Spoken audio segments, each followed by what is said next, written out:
আপনি যাকে ভালোবাসেন, কোত্থেকে ভালোবাসেন? চোখ থেকে, কান থেকে, মন থেকে? এবার ভালোবাসার স্থান কোথায়? এই মনটা আপনাকে দিল কে? তাহলে এই মন থেকে বের হওয়া সবচাইতে বেশি ভালোবাসা কার পাওয়ার অধিকার?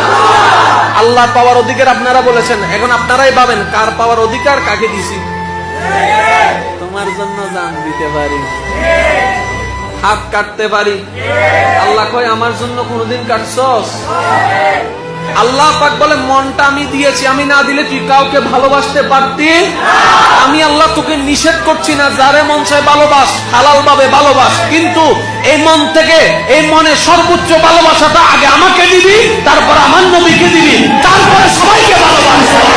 অনেক ছেলে মেয়ের একটা কথা বলে, যাকে বিয়ে করতে পারবো না তার সাথে সম্পর্ক হলো কেন? যার সাথে আমার বিয়ে হবে না আল্লাহ তার সাথে আমার পরিচয় করাই দিলা কেন? আমি শ্রদ্ধার সাথে বলি, ভাইয়া বোন, আল্লাহ পরিচয় করাই দেননি, আপনি নিজে থেকে গিয়ে পরিচয় হয়েছে। নাম্বারটা আপনার রব দিতে নিষেধ করেছিল, আমি নাম্বারটা দিয়েছি। রবে কিন্তু নিষেধ করেছে, অবিবাহিত কেউ পরপুরুষ কথা বলিও না, পর নারী কথা বলিও না, আমি কথা শুরু করেছি।